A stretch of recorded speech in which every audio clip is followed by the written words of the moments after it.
Hello friends, in Big Data introduction video, we have seen that importance of big data and how HDFS and MapReduce solves the problem of big data.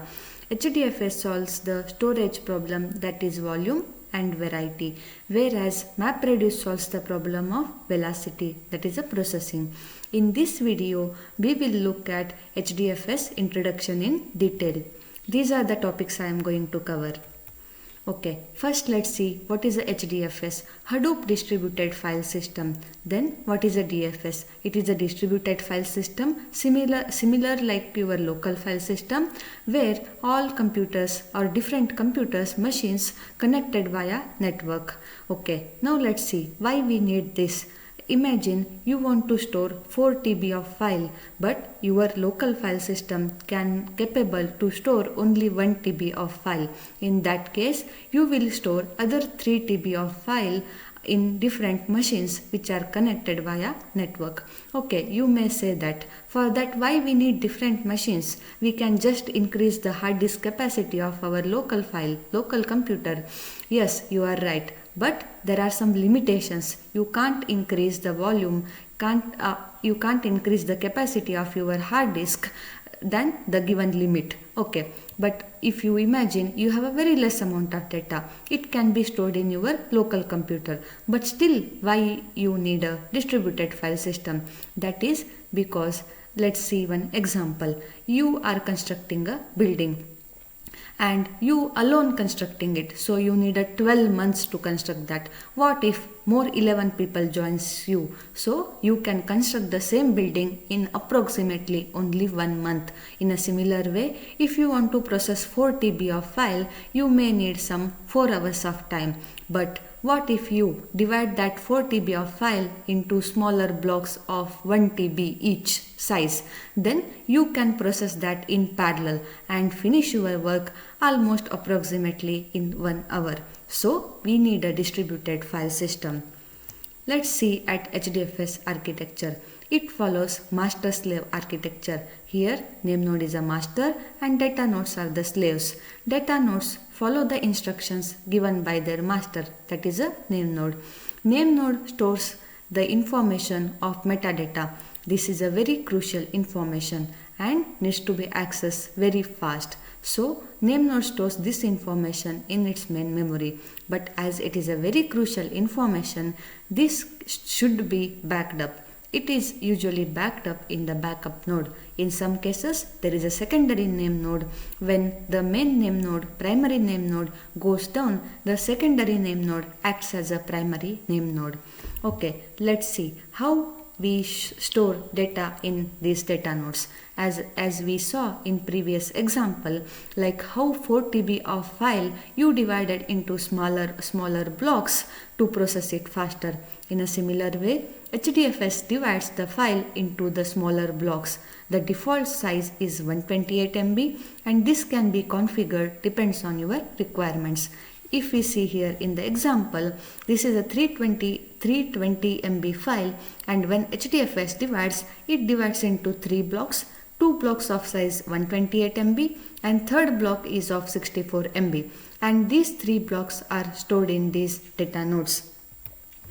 Why Hadoop is high available, fault tolerant and reliable? It is possible by storing a copy of single block more than one time.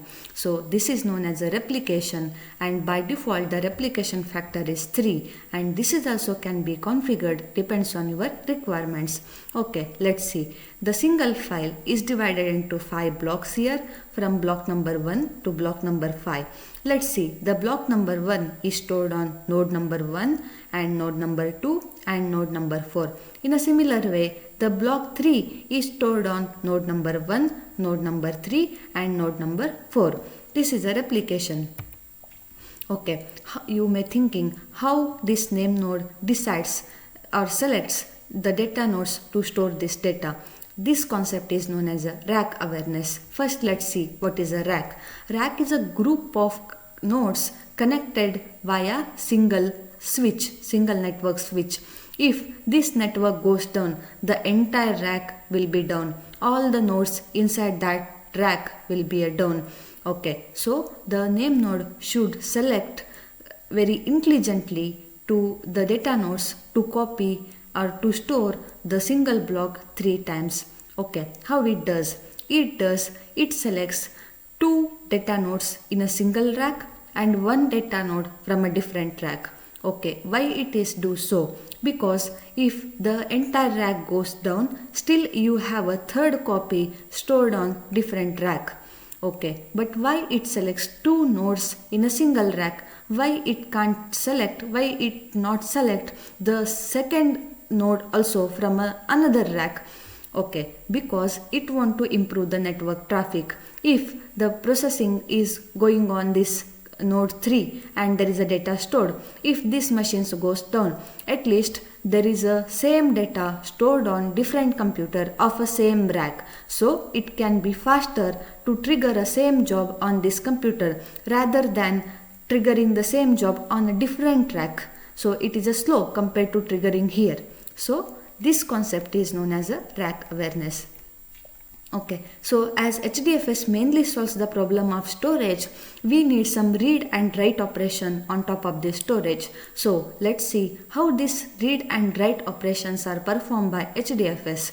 Okay, if you would like to know more about HDFS commands, please watch our HDFS commands video. First, let's see what this command is doing here. HDFS, DFS, -get, source and local path. Here we are telling to HDFS distributed file system, please get a file stored on this path into our local path. Here the source path is a HDFS path and local path is your computer local file path. You are asking distributed file system to get the file from the distributed file system into your local file system. Okay, when you trigger this command, how it works, we'll see in detail. HDFS client asks the distributed file system that I want to read this file, I want to get this file. Distributed file system asks the name node, my client would like to read or would like to get this file stored. Please let me know where in which data nodes the block of this file are stored. The name node give the response. Okay, let us see how it responds. Here let's assume we have a 128 MB file. So we have a only one block, and these data nodes are numbered like 1, 2 and 3. And as the replication factor is 3, the single block A is replicated on all 3 machines, is stored on all these 3 machines.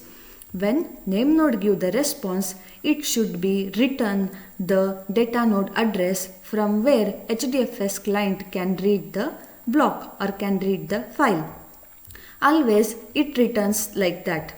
The nearest data node to the HDFS client is the first one to in the response, and the next nearest one is the second one. Okay, let's see. Assume this HDFS client is also part of the same rack where data node 1 is present.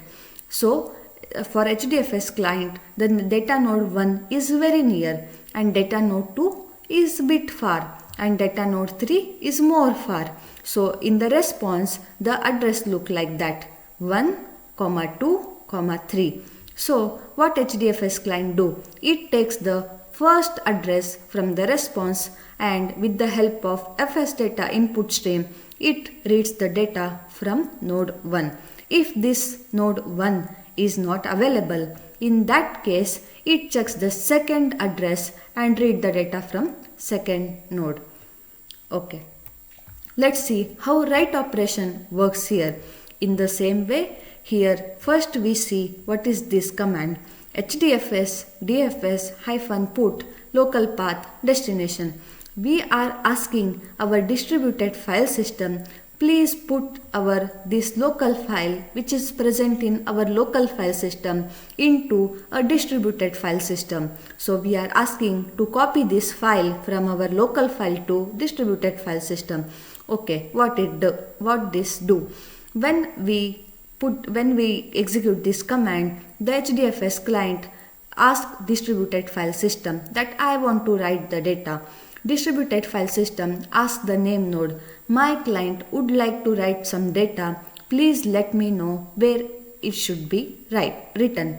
So name node again take the nearest data node which is near to the HDFS client. Along with that, it also checks whether the size or whether is there capacity to write that data. If not, then it searches some different data nodes which is the next nearest to the HDFS client. So in the response, it returns you can write the data on node 1. Again, let's see, this is a node 1, this is a node 2 and this is a node 3. And name node returned like that you can write the data in node 1.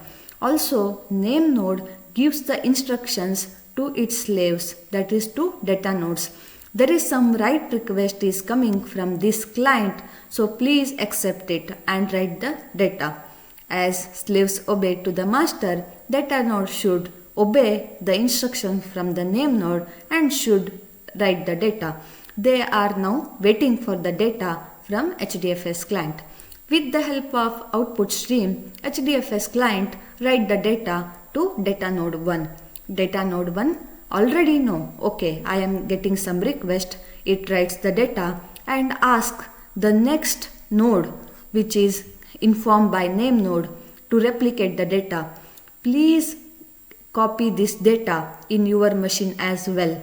The name node 2 also copies this data and asks the third node to write this data. The third node also writes this data and give the acknowledgement. The name node 2 also give the acknowledgement back to name node 1. The data node 1 gives the acknowledgement to client that successfully data has been written, and all these three data nodes informs or acknowledges to name node, that is we have written our data. This is how the write operation works. Okay, friends, if you enjoyed watching this video, please like our video, and if you would like to know more about big data, Hadoop or Spark concept, please subscribe our TechCoreEasy channel. We make technical core concepts easier for you. Thank you.